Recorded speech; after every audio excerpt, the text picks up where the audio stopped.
Testasin, miten Samsung A16 4G-versio toimii huonossa kentässä.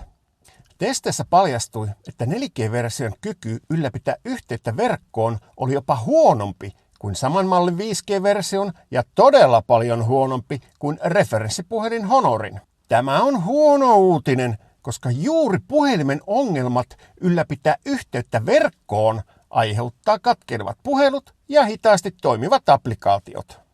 Testien perusteella voikin siis olettaa, että Samsung A16 tulee tarjoamaan huonossa kentässä puheluiden katkeamista, pätkiviä applikaatioita ja hidasta nettiä.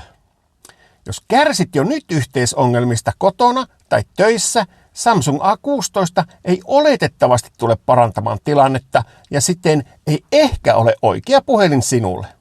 Jos haluat myös tietää, miten muut puhelimet toimivat huonossa kentässä, muista tilata kanava.